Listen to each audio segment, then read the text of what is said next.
नमस्कार। आज का विषय है कि समुद्र को नरक में क्यों वास करना पड़ा, मृत्यु लोक में क्यों आना पड़ा।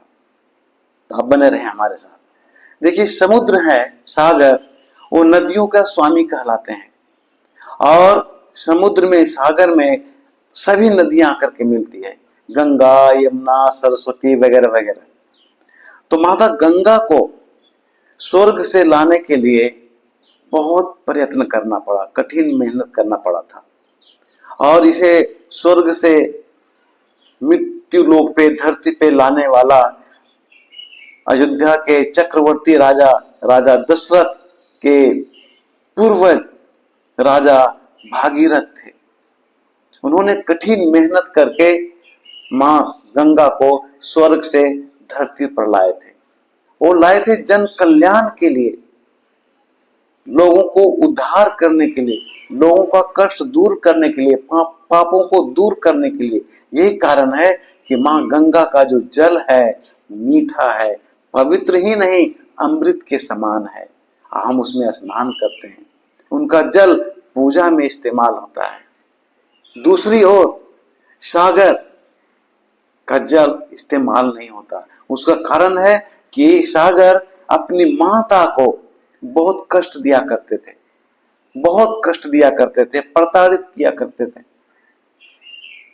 तो कहा जाता है ना कि जो बड़े लोगों का डिमेरिट होता है वो जल्दी उजागर नहीं होता, समाज के सामने जल्दी नहीं आता, लोग उसे ढक देते हैं, छिपा देते हैं। जैसे अमीर अमीर लोग जो भी हैं हमारे राज्य में, हमारे राष्ट्र में, हमारे समाज में, उनकी गलतियां जल्दी बाहर नहीं आती। ठीक उसी तरह से सागर अपनी मां को बहुत कष्ट दिया करते थे। लेकिन एक समय ऐसा आया कि पाप का घड़ा भर गया, पानी नाक से ऊपर बहने लगी, तो पता चल गया। तो एक ऋषि थे जिनका नाम था पिप्पलाद। जब उनको पता चला कि सागर इतना नीचा काम करता है, नीचा काम करना मतलब अपने मां को परेशान किया करते थे, वो सम्मान नहीं दिया करते थे। एक मां का जो सम्मान मिलना चाहिए वैसा नहीं करते थे वो। मां बहुत दुखी रहा करती थी। तो मां को दुख देने वाला पुत्र कभी चैन से नहीं रह सकता, कभी भी नहीं, अपने पूरे जीवन में नहीं। पिप्पलाद ऋषि को ये पता चला कि सागर अपनी मां को ही दुख देते रहता है, तो आवेश में आकर उन्होंने सागर को श्राप दे दिया कि तुम जाओ, आज से नरक में वास करना। और किसी को भी नरक में वास करना ब्रह्म हत्या के समान माना जाता है। जो ब्रह्म की हत्या करता है, ब्रह्मा की हत्या करता हो, हत्या करने का प्रयास करता हो, उसके समान पाप माना गया है नरक में बसना।